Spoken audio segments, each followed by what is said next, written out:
40% of Americans are struggling with obesity, and now we find out that this is a group being hit hard by the coronavirus.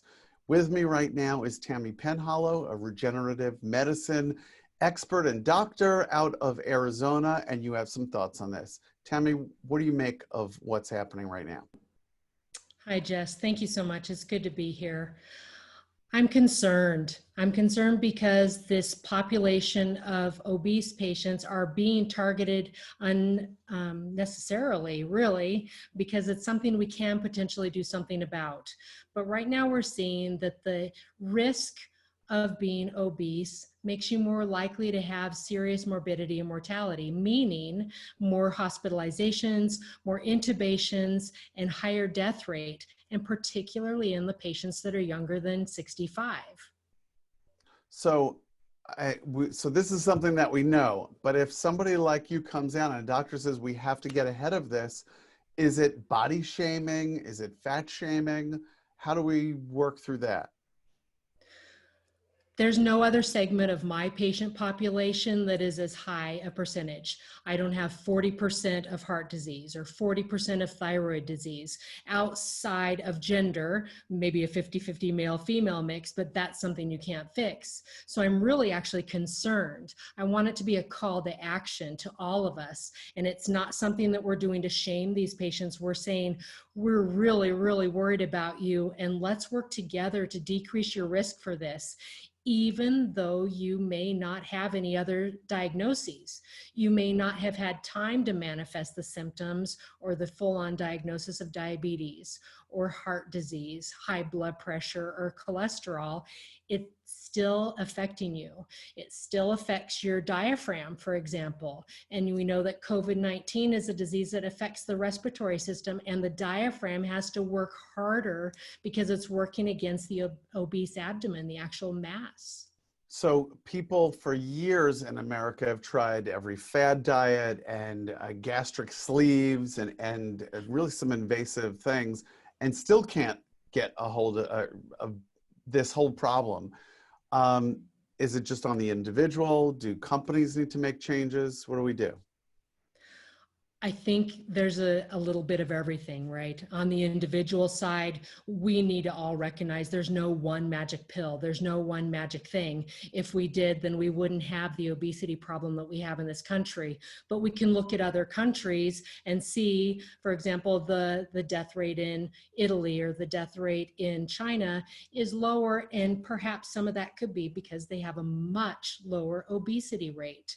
And that's not just with this disease, but all the disease processes. So there's some individual things. There's some things that say, I want to be here for my kids. I want to be here for my grandkids. I want to be able to do the things that make us happy, hike as a family and go to the ball games and play ball with my son. So there's something that a person has to do with regard to eating correctly and exercising, but a lot can be done at the societal level. Well, we can say eat right and exercise. And what about all the different types of sugars that are hiding in our food, all the different types of corn sugars and sucrose, and you know, who knows, there was that scandal with pink slime a few years ago that was in fast food meat as an extender. We don't know half the time what's in there. How do we deal with that when people are actually trying? Right, you're right. We don't know about that. So there must be some regulation at the highest levels. I think a lot of things changed when we started with the genetically modified foods. I know that when people eat clean, when they eat pure, they simply don't have all those additives. And we can even extend that to, say, antibiotics and the great antibiotic resistance and the antibiotic resistant drugs and the superbugs, but that's a whole nother topic.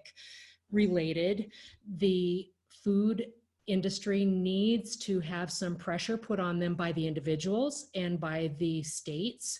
And they need to say, hey, there's a role we can play too. We can make these foods more affordable, maybe on the state level or the national level.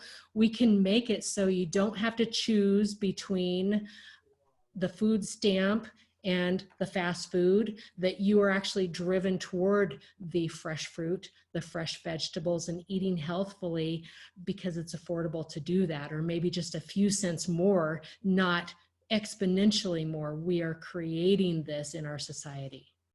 So last thought.